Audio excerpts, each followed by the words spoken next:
Começamos ontem. Ontem foi como que um ensaio, né? E a gente hoje vai então, a partir de agora, a gente desenvolve. E a gente vai então continuar a leitura, ou o estudo, ou a reflexão a respeito desse livro que está aqui, né? 1984, tá? De George Orwell, né? Então, esse é o livro que a gente está trabalhando. Já falamos aqui sobre o livro em si, já conversamos sobre um resumo do livro, né? Falamos sobre o autor e o contexto, né? O contexto do que ele fez, e aqui estamos em considerações. A gente até começou, mas a gente vai rever, vamos ver se a gente faz um pouquinho mais rápido para poder a gente aproveitar melhor o tempo. Considerações. Embora 1984, que é o livro, né, seja um romance, o autor George Orwell faz uma série de considerações profundas sobre o tema central do livro: o perigo do totalitarismo e da supressão da liberdade individual. Abaixo estão 20 das principais considerações do autor sobre este tema. Primeiro, o controle da informação é uma ferramenta poderosa para manter a população sob controle e submissão ao governo. Já falamos sobre isso ontem, né? É preciso haver controle mesmo dessa informação, porque juntos, quando está livre, a gente vai ver também muita desinformação. Muita desinformação. Entendeu? Inclusive, já que estamos no mundo religioso, o poder totalitário é mantido através da repressão da individualidade e da privacidade. Sim, para haver boa convivência, é preciso haver realmente esse controle. Porque se eu for dar liberdade para todo mundo, dentro de pouco tempo não sobrevive mais ninguém. É por isso que existem as leis, tá bom? O medo é usado como uma ferramenta para manter a população sob controle. Na democracia também, entendeu? Por que é que você não faz tudo o que você quer? Porque você tem medo de ser preso, tem medo do judiciário, tem medo das consequências. Isso é um certo, né, mas o de lá é exagerado. Qual é o limite estabelecido para o que é exagerado e para o que é normal? Quem é que tem esse modelo? Quem é que tem, né, esse limite? Não, isso aqui, a partir daqui é exagerado, mas antes ele é normal. Como é que faz para ter essa situação? Ou alguém interessado já determinou e a partir daí a gente vai seguindo aquela orientação dele. Entendeu? A supressão da sexualidade e da intimidade é uma forma de controlar a população. A propaganda é usada para moldar a percepção da realidade e controlar a opinião pública. Mesma coisa, não é? Tem bicho mais propagador de mentiras do que a democracia. Esse modelo de democracia que a gente tem aí não existe. O bicho é mentiroso demais. Essa democracia, esse capitalismo, esse modelo que está aí, a democracia é maravilhosa. Mas esse modelo que temos aí, ela é mentirosa, ela mente demais. Porque a democracia, esse modelo que tem aí, está em função do capitalismo, está ali para favorecer os interesses do capital, da grana, de homens explorarem homens. Tá bom? Muito bem. A propaganda é importante? É. Então, mesma coisa. O que é que extrapola? Qual é o limite? Quem é que estabelece esse limite? Não, até aqui é normal e bom. A partir daqui é prejudicial. Quem é que estabelece isso? O capital. Entendeu? Tudo é o capital que define. E a gente aceita. Porque se tornou, de tanta mentira que foi contada, a gente termina achando que é verdade. A história é reescrita para atender aos interesses do governo, ocultando verdades inconvenientes. Pergunta à Inglaterra, né, que conta a história sobre o colonialismo que ela produziu. Pergunta a ela quem é que tinha razão em cada lugar que ela cometeu crimes. Pergunta à Inglaterra. É outra coisa que é normal, né? É assim, sempre foi assim. Quem ganha O poderoso é que conta a história. 7. A linguagem é usada para controlar o pensamento e limitar a liberdade de expressão. A vigilância constante é usada para manter a população sob controle e prevenir qualquer desvio do comportamento estabelecido pelo governo. Mesma coisa. Vigilância. Não existe, não? Dentro desse modelo de democracia, ou de qualquer democracia, ou qualquer lugar que queira manter a ordem, não existe vigilância, não? Entendeu? Ah, não, até aqui é normal. Mas quem estabelece esse limite? É mais uma vez, quem é que estabelece? Ah, é o capital, é quem tem a grana, é quem estabelece. Ela coloca onde até favorece a ganância dela. E a gente vai aceitando, porque aquilo já se tornou comum, normal para as pessoas. Né? A população é mantida... Olha, deixa eu botar aqui um critério importante. Se você der dignidade às pessoas, pode tirar a liberdade dela, mas dê dignidade. Não adianta uns terem liberdade e não serem dignos, tirar a indignidade deles e dos outros. O ideal não é a questão da liberdade, a questão da dignidade. Ah, mas muitas vezes você vai ser muito severo e você vai ferir direitos humanos. Ah, você protege certas coisas, mas na hora de pagar, de dar uma vida digna para uma pessoa, você também maltrata ela. Você rouba dela. E isso é indignidade também. Entendeu? Ah, não, somos a favor do índio. Olha, nós estamos favorecendo o índio, O índio não, o indígena, né? Os povos originários, estamos defendendo eles. Mas na hora de pagar, na hora de remunerar as pessoas pelo trabalho dela, você fica com a parte para você melhorar a sua condição, e você dá o resto para a pessoa se virar. É assim que esse sistema que temos aí faz. Então, não há dignidade nisso, apesar da conversa fiada. Né? A população é mantida em estado constante de guerra para manter a coesão social e justificar a necessidade de um governo autoritário. Né? Esse, muitas vezes, é usado mesmo. Né? É uma maneira de manter a população ali coesa. Por exemplo, coisas como essa, mas em Cuba é assim. Mas em Cuba, o tempo todo o povo está lá mesmo assustado. Não é o governo que inventa não é o governo lá que inventa a perseguição que eles sofrem, os embargos. Não é o governo que inventa. Isso é uma realidade. E na hora que a ganância americana, na hora que o imperialismo americano, essa prepotência americana disser vamos invadir, eles vão lá e fazem isso. Então não é uma invenção, realmente é verdade. Entendeu? Realmente é verdade. Agora o povo tem que estar preparado, não pode facilitar. Por que é que nós não nos preocupamos com isso? Porque a gente tem favorecido os interesses deles. E favoreça a Venezuela. A Venezuela vive em constante susto, porque a qualquer hora tio Sam vira o cão. Tio vira cão. Então tem que ficar assustado mesmo, tem que ficar preparado. Qualquer hora o diabo chega. Agora, por que o Brasil não tem essa preocupação? Porque o Brasil fica favorecendo os interesses americanos. Né? O presidente atual, por exemplo, pensa uma coisa, aí vem os Estados Unidos achar ruim, aí o presidente tem que arranjar um jeitinho para explicar, para deixar a coisa amena, porque tio Sam está zangado. E a Venezuela não tem isso. A Venezuela não quer saber de se tio Sam está zangado. A Venezuela tem a vida dela, se defende, tem os interesses dela. Entendeu?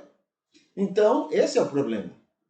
Tio Sam é um cão no mundo. Ou você faz o que ele quer, ou ele vai, qualquer hora, passar o tempo todo lhe ameaçando. É o que está fazendo com a Coreia do Norte, é o que faz com o Irã. Tem que ficar todo mundo alerta. Então não é o governo inventar que estão em pé de guerra para manter o povo. Não, é porque é verdade. O cão está solto. está solto e zangado. Então tem que ficar todo mundo alerta mesmo. Entendeu? Outra coisa, o livro fala o seguinte: o desejo humano de pertencer a um grupo é explorado para manter a lealdade à autoridade governamental, né? Talvez é o que o próprio escritor desse livro faz, né? O livro 1984 faz para poder, olha aí, talvez esse livro seja uma maneira dele dizer: olha, eu estou com vocês, viu, capital? Estou com vocês, olha aqui, ó, estou dizendo que, entendeu? Enquanto que o país dele estava sofrendo, né? O país dele estava sofrendo com o próprio capital da Inglaterra naquela época. Né? Mas isso aí é o jeitinho que ele tem de estar lá agarrado. Não, olha, comigo não faz nada não, porque eu estou... Com Gandhi, faça. Com Gandhi, que é contrário ao que vocês querem, vocês podem fazer o que quiserem. Agora comigo não, que eu estou agarrado em vocês. Estou defendendo vocês. Entendeu? O próprio livro pode ser uma resposta disso. É uma palavra dele em relação à Inglaterra para dizer, olha, com Gandhi, faça o que quiserem, mas comigo não, porque eu estou legal com vocês. Entendeu? A religião é proibida ou controlada para evitar que se torne uma ameaça ao controle governamental. Sim, sim. É preciso. Ontem eu estava lembrando, né, na última oportunidade, estava lembrando isso. Tem que haver regulamentação nas religiões, porque a gente não pode deixar solto. Porque aí você não vai deixar só gente ruim, não. Você vai deixar gente ruim fanática tomar conta da situação. O fanático é pior do que o ruim, é pior do que a pessoa má. O fanatismo, ele piora o indivíduo. Então, porque religião deixa livre para falar o que quiser, fazer o que quiser. Não, não pode. Tem que haver controle, né? Tem que haver controle de verdade. Então, a lei diz que é crime fazer determinadas coisas. Ah, mas não, religião a gente não pode se intrometer. Não, pode e deve. A religião tem que se adequar à legislação. Ah, mas isso é contra Deus? Não, quem disse? A Bíblia manda, né? E é vontade de Deus, porque isso Jesus fez, de ser obediente às autoridades. Ser obediente, pode não concordar, mas é obediente às autoridades. Né? Honrar o rei, dar a César o que é de César, isso é de Deus.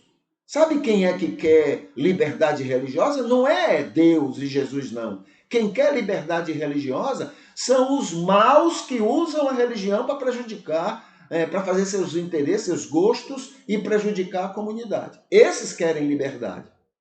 É tanto que eles querem liberdade para eles, mas quer que os outros fiquem sem liberdade. Se houver duas religiões, liberdade para a minha religião e não para a religião dele. Entendeu? Então esse é o caso.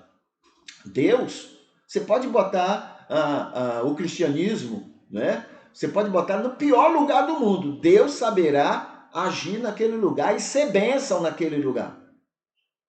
Deus é maravilhoso. Agora, esses que dizem seguir Deus é que são os cães. Então tem que haver limite para as religiões, sim. E isso não vai ofender a Deus. Vai ofender somente o joio. O joio é que vai ser ofendido, mas Deus não. Entendeu? Então isso vai ser até bom para o próprio cristianismo, né? Porque a gente vai estar sendo mais preocupados em sermos realmente luz e sal. Aliás, não existe nada que impeça o cristão de ser luz e sal. Nada, não, em lugar nenhum. Nenhuma legislação impede. O que as legislações por aí impedem é que deixe de ser sal e luz. Deixe de ser sal e luz. Nenhuma legislação é contra dar a outra face para quem bate na primeira. Nenhuma legislação. Ninguém persegue gente assim. Ninguém persegue pessoas que são obrigadas a andar uma milha, elas andam duas. Ninguém. Ninguém é perseguido porque quer aos outros o que quer para os outros o que gostaria para si. Nenhuma legislação proíbe isso. Agora, legislações proíbem que você use a religião para prejudicar a comunidade, para prejudicar as pessoas e o que seja. Entendeu? Então Deus não tem essa coisa de, eu quero liberdade, não. Deus age no espaço que der a ele vai agir e ser maravilhoso na vida de todo mundo. Porque ele é sábio, ele é onisciente, ele sabe como agir nisso. Agora, quem não gosta de limites é o joio e diz que é Deus, mas não, é o joio que não gosta de limites. Esses é quem desobedecem às leis, qualquer que seja ela. Tá bom? A lei botou que é para queimar todas as Bíblias. Se você botar essa lei, Deus ainda assim vai ser bênção nesse país, nesse lugar. Por que mandou queimar a Bíblia? Ora, tem coisa de Moisés que tem que ser queimada mesmo. Porque não tem nada a ver com Jesus. Não tem nada a ver com Deus. Entendeu? Mas o mundo é paciente, então se aceita as coisas de Moisés, né? A gente, no bom senso e dirigido pelo Espírito, é que a gente vai descobrir, não, Jesus jamais mandaria fazer isso. Entendeu? Muito bem. Isso aqui é sobre religião. O Estado controla a economia e a distribuição de recursos para manter seu poder sobre a população. Sim, se o Estado quer cuidar do povo, precisa fazer esse controle mesmo. Porque se deixar na mão desses ricos gananciosos, o povo que é pobre vai ficar mais pobre. E o rico ganancioso, bandido, vai ficar mais rico. O Estado tem que realmente controlar isso. Isso não é mal, não. Mas aí é exagero. Quem é que estabelece o que é exagero e o que é normal? Você? Ou os donos, os detentores do dinheiro é que tem dito por aí o que é o limite do Estado? Por exemplo, quando houve todo o problema em 2008, né? 2008, o governo americano pegou trilhões do Estado e deu para as empresas. É isso que é estabelecido como correto? Quer dizer, nessa hora, o Estado participa para poder facilitar a vida dos gananciosos. Entendeu? Então, não, o Estado é uma mãe. O Estado tem que se comportar como uma mãe, cuidar de todos, mas principalmente do mais pobre, do mais carente, do mais limitado. É isso que o Estado tem que fazer. Se não fizer, é do cão. Esse Estado, esse sistema que está aí, que funciona em favor do rico, não é de Deus, é contra Deus. O de Deus é o que acontece lá em Jerusalém, né? Capítulo 2 de Atos. Todos que tinham patrimônio vendiam e distribuíam, ou seja, a riqueza dele agora era de todos. Isso é de Deus. Quando Jesus disse para o jovem rico, vá, venda tudo e distribua com os pobres, a riqueza dele é de todos. É isso que agrada a Deus. Entendeu? Essa ganância agrada sim ao cão e não a Deus. Entendeu? Que mais? 14. O governo pode ser composto de poucas pessoas, mas o controle totalitário é mantido através da colaboração de muitas pessoas. O governo deve ser composto de muita gente. Né? O Estado tem que ter muita gente para cuidar de muita gente. Pouca gente não cuida de muita gente. Aqueles que têm acesso à educação são mais propensos a questionar a autoridade governamental, né? E, portanto, a educação é suprimida ou controlada. Talvez é isso que ele via lá na Índia, tá? Na Índia.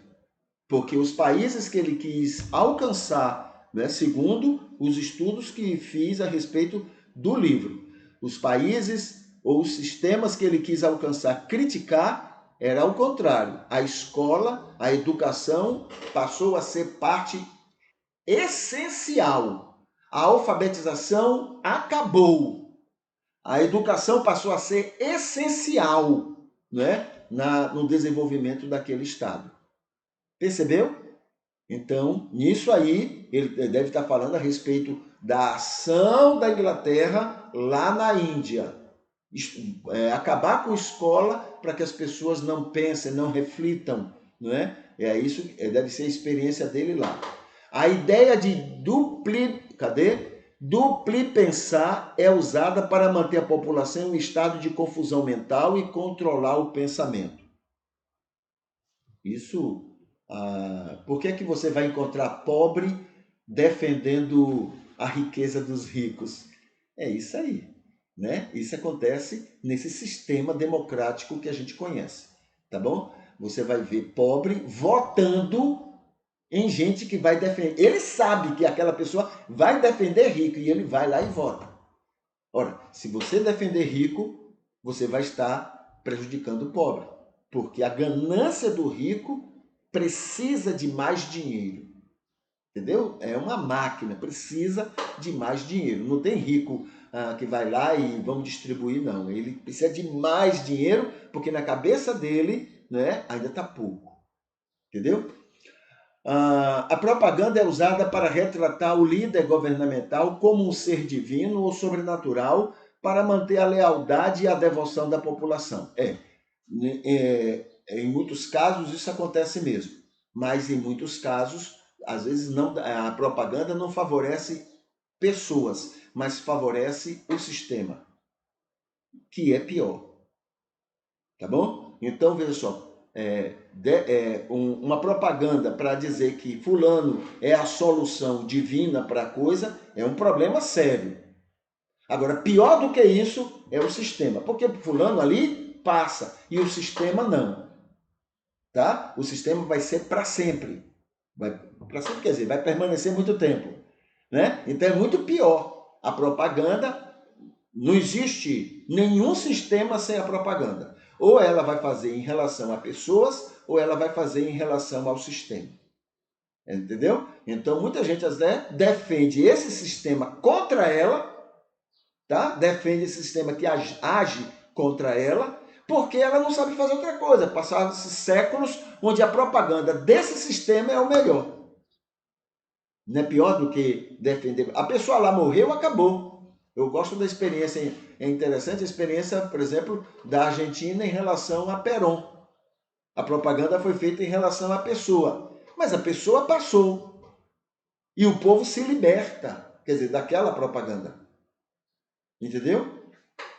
Mas o sistema não. Ele não faz da pessoa, ele faz porque não é importante para o rico defender pessoas. Porque, digamos, você bota muito poder na mão de uma pessoa, né, fazendo propaganda a favor dela, ela termina sendo um inimigo.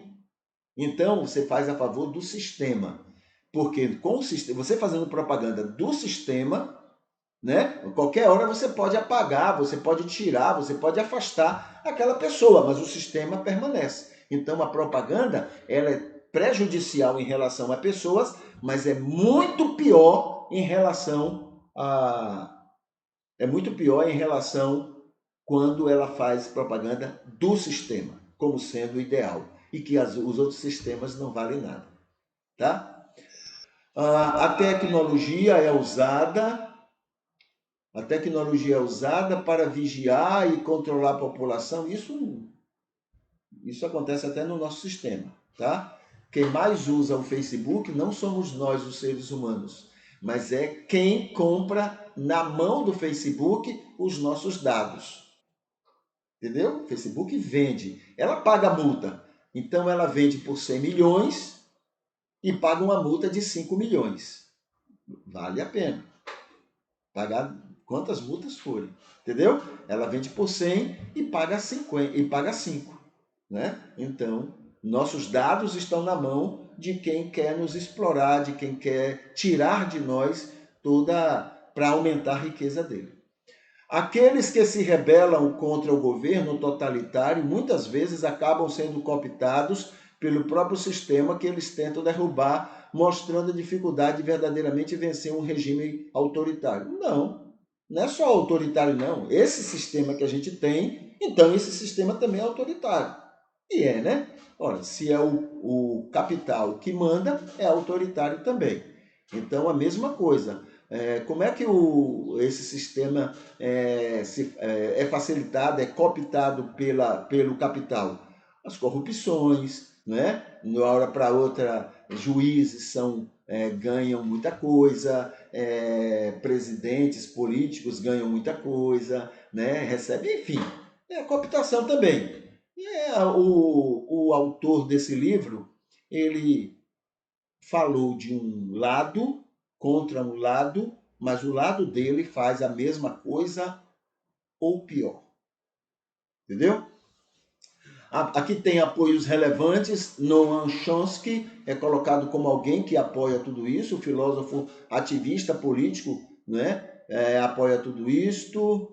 Edward Snowden, né? Ex-agente da CIA e denunciante Edward Snowden, concorda com a ideia de que a vigilância constante é usada para manter a população. Isso aqui tudo em relação aos Estados Unidos. O próprio Snowden e o próprio Norman Chomsky diz que a América faz isso. Entendeu? Eles dois. Né? Qual é o outro que tem aqui? George Soros. Esse, não vou nem comentar, mas esse é um... Esse é... Esse, né? Ok.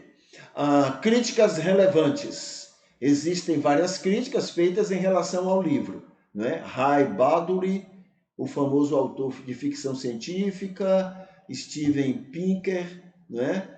Considerações para o nosso dia. Existem várias considerações, então está aqui algumas considerações que a gente pode chamar a atenção. Tem aqui sobre o que Jesus Cristo chamaria a atenção para esse texto também, para esse livro. Tá bom? Então esse aqui, como nós estamos iniciando, a gente ainda está se adaptando, descobrindo como trabalhar tudo isso, mas foi um bom começo, né, de um livro também muito importante, porque também é muito lido, muito visto, e a gente pode aprovar algumas coisas e criticar outras coisas, não há problema nenhum, faz parte, né, de um estudo pormenorizado que a gente queira fazer. Tá bom? Ok, a gente então fica aqui, a gente se despede e a gente pede a Deus que esse dia seja abençoado na sua vida e na vida das pessoas ao seu redor. E amanhã, com fé em Deus, a gente está de volta, tá bom? Com fé em Deus e tudo correr bem. Então, até mais. Deus abençoe.